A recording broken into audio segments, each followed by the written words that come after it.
Alright, listen, I want to talk to you for a few minutes about global warming.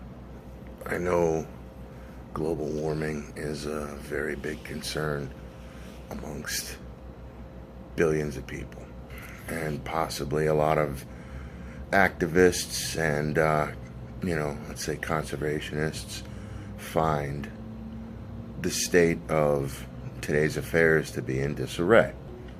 And, perhaps we could be taking care of our environment better. I agree. I totally agree.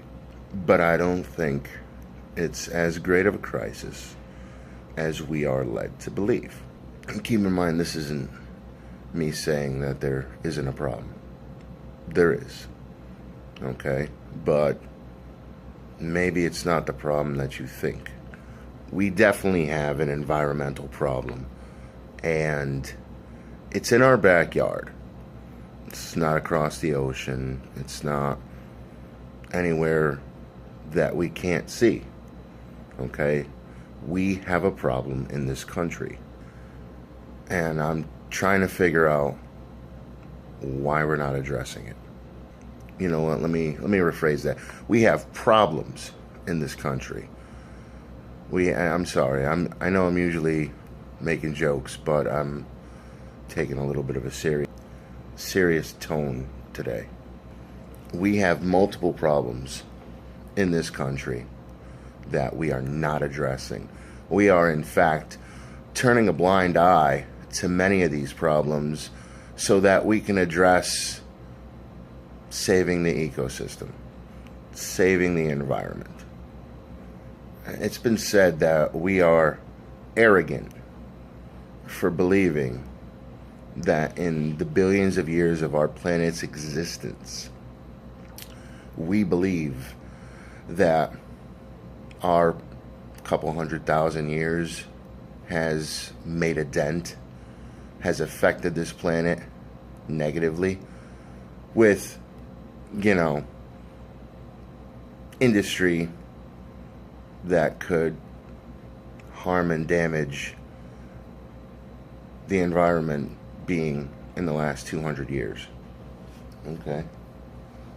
I don't disagree. I firmly believe that there are plenty of things that we have done since the Industrial Revolution that are definitely affecting our planet. I just know that it's not quite the cataclysm. I don't know how to edit. So cataclysm that everybody seems to think it is. People are up in arms that our president has withdrawn from the Paris talks, and my question to you, the people who are very angry and upset over that, it's not really a question so much as it's like a two-word statement. Flint, Michigan. Now, this isn't Syria. This isn't a country across an ocean. It's our backyard. Where's the outrage? Where's the momentum being gathered to help our neighbors? Now, the city's leaders decided to take, if you're unfamiliar with the scenario, decided to use the Flint River as a water source, and they diverted the Flint River into the city's pipes. Now, under just a few years, the lead level of the water completely contaminated all of the water of Flint, Michigan. It's undrinkable, it's unusable, and it's going to take, I believe they said, $24 billion to fix the pipes in Flint, Michigan. Think about that, right? Here we have a state with people, with children who are suffering. It's in our country, and we're doing what? Crying about the Paris talk? You know, it's kind of why I hate armchair activists. Ironically, I'm sitting in an armchair. But honestly, I hate armchair activists because they'll jump on the train of whatever's popular, but they don't really give a fuck. They just want their fucking good guy badge. Hey, look, I'm a good guy. I want good things for everybody. The reality is a lot different. The reality is you want to be associated with somebody or some cause that's going to garner steam. Maybe you want people to agree with you. Maybe that's all it is. Fucking mob mentality. Meanwhile, kids in fucking Flint, Michigan don't have clean water. Have you ever been on an airplane? Because when you go on an airplane, what the flight attendant tells you is that in the event of an incident and the oxygen masks deploy, right? The first thing that you should do is apply your oxygen mask. The second thing you should do is to help the person next to you apply their oxygen mask. The reason being is that if you try to help the person first, you're going to end up not being able to help yourself. Now, maybe that sounds like common sense, because it is. Once again, don't take this the wrong way. I'm not saying we shouldn't help other people. What I'm saying is that we have people that we need to help, and we aren't. Why aren't they a priority? I'll do you one better, okay?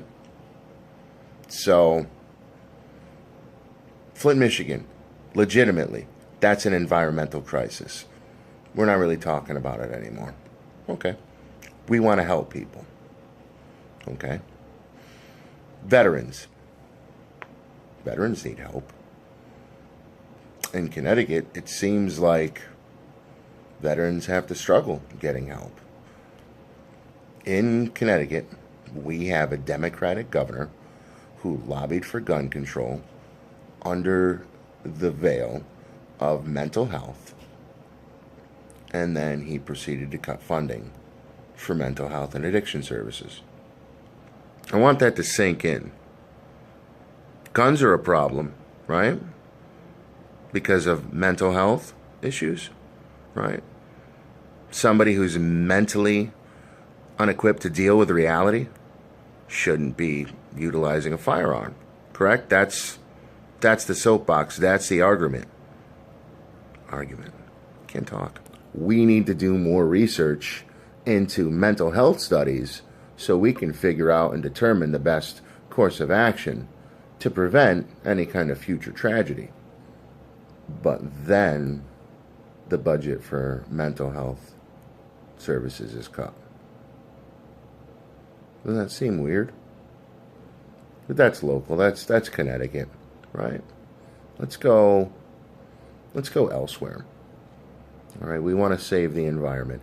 We want to save people. That's our goal. We want to save people. Okay. You know, we have another environment in America that we could save. You ever hear of a little place called Chicago? Chicago is a city that's rapidly becoming more and more volatile every day. And there hasn't been one honestly constructive thing done to help. Chicago continues to have the highest murder rate in the country. And, you know, part of that is homicide by firearm. Okay, and the city is notoriously anti-firearm. Can't own a gun in Chicago. And you can see how that's working out. You know, because it isn't. I feel like part of the problem comes from everybody wanting somebody to blame. And then when we don't have anybody to blame, we blame something. People are always blaming something. Oh, you know, this inanimate object, insert this inanimate object here, this inanimate object did this, and no, it didn't. People just don't want to be accountable. And we need accountability. You need to be responsible for your actions, okay? You are free to do whatever the hell you want in this life, as long as you are willing to pay the price for it. You are free to make whatever choices you want, but you are not free from the consequences of those choices. But I digress. Global warming, right? So, armchair activists, people who are concerned, anybody concerned with saving the environment. I have a couple of questions I want to ask you, okay? What exactly are you doing to contribute to a solution?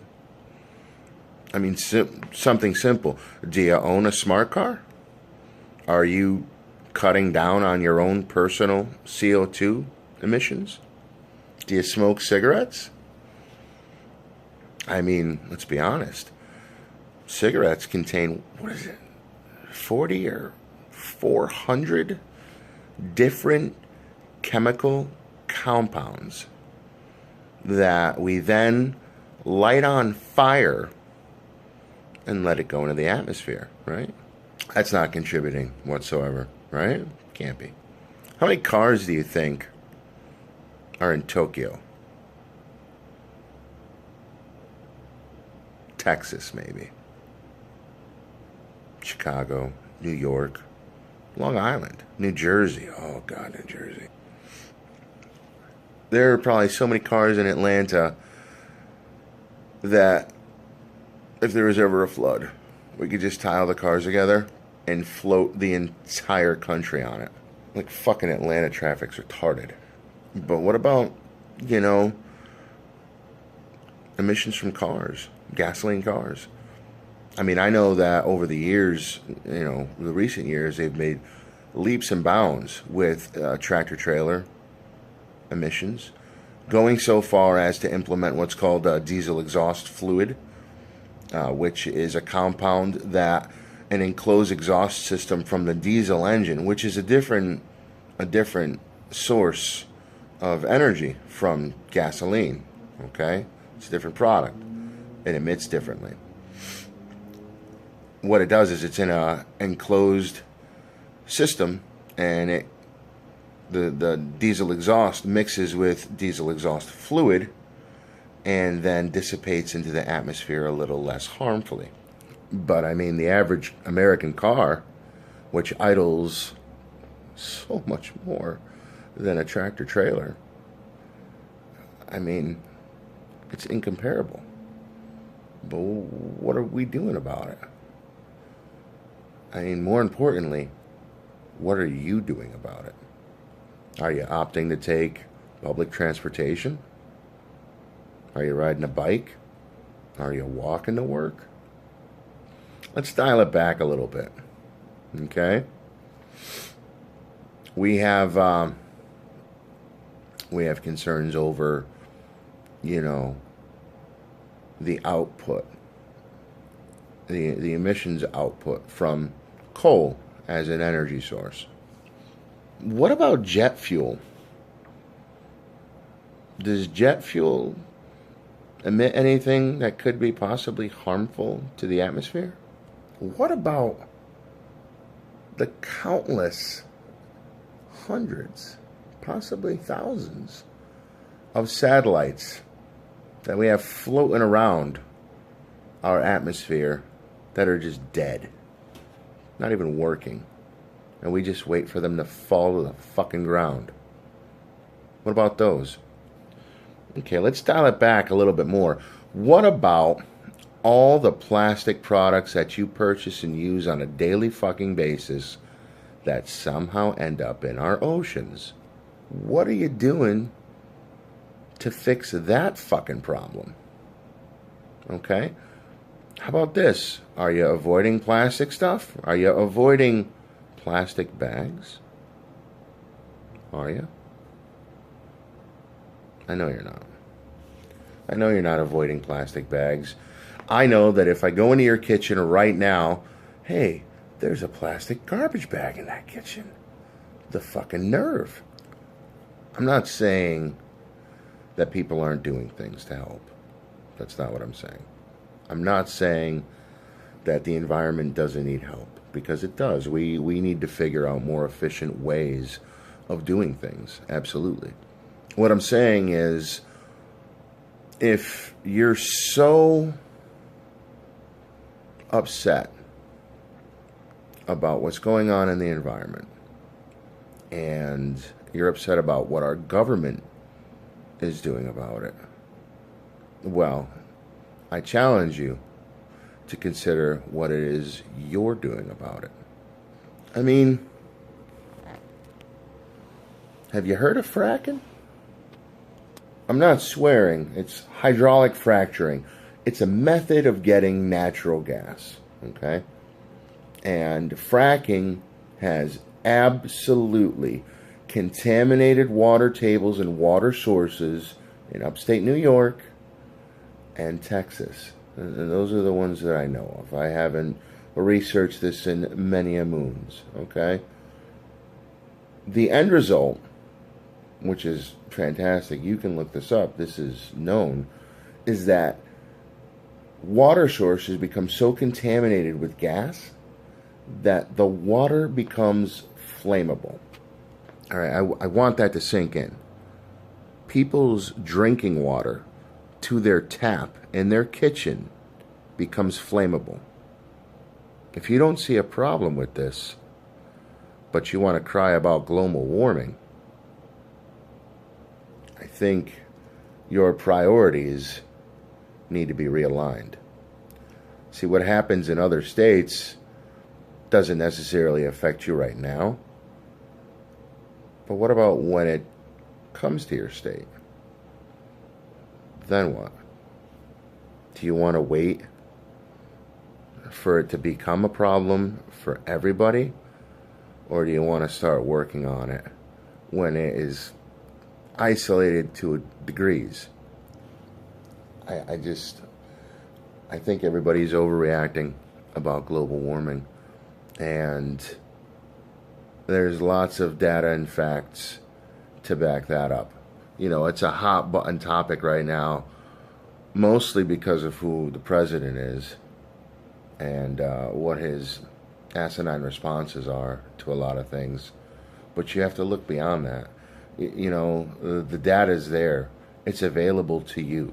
Okay? Studies have shown that our polar ice shelves are not melting and are, in fact, larger and thicker than they were during the original 1979 baseline study that happened. Okay? There's more of it than there was then. We did have some degradation, but it came back. And if you know anything about the planet, well, we run in cycles. Okay? The planet is evolving, the planet is changing, and it's going to keep doing that. If I remember reading correctly, lost my train of thought. I could be wrong. It's happened before. Believe me. You can ask my ex-wife; she'll tell you. But the Earth's orbit is becoming slightly bigger, and I believe they said slightly more elliptical. All right, which means that over time, we're actually going to get an additional day. It's going to take an additional day for our sun to make a revolution. Okay? No, I'm sorry, not our sun, our Earth to make another revolution. You know, have to forgive me. Been up since, crack of fucking death. But everything happens in cycles with our planet. Everything. And we're fools to believe that this is the first time something has ever happened. Just because we weren't around to see everything doesn't mean that it's the first time. Okay? Let me just say, if you wanna help people, you want to help the planet, there are plenty of ways that you can do that in your own backyard. Maybe it's like that, that the oxygen mask on the airplane analogy. Maybe if we're able to help somebody, and maybe that person will be able to help somebody else. And that person can help somebody else, and the chain continues. But we really need to fix where we are and fix the things that can be fixed before they get any more out of control. You know, there's got to be a better way to do some things. You know, like, I don't know, has anybody ever asked, you know, whether all the oil that we're taking out of the earth is a problem? Because maybe the oil that's in the earth serves the same purpose in the earth as it would in an engine. Maybe that oil was helping to keep the earth cool. Maybe. You know, I'm not a scientist, obviously, but I've considered that question many times. But yeah, if you want to do something in your community. You know, let's start picking up the trash. Let's start making sure that, you know, what can be recycled is recycled. You know, they've had recycling plans in place in most counties since I was a kid, you know, 30 odd years ago. Let's continue to educate our children about littering and about recycling and about, you know, doing our own little parts to save our backyard environments. And then hopefully, you know, that those beliefs and those behaviors can trickle down and have a ripple effect that helps. You know, let's see what we can do for our neighbors instead of just turning our back and focusing on our phones. I guess what I'm trying to say is, don't say you're about something. Be about it. And stop falling for the bullshit that people feed you. Take off your blinders and do something. Because global warming isn't going to kill the fucking kids in Flint, Michigan. But having poisoned water might. Think about that.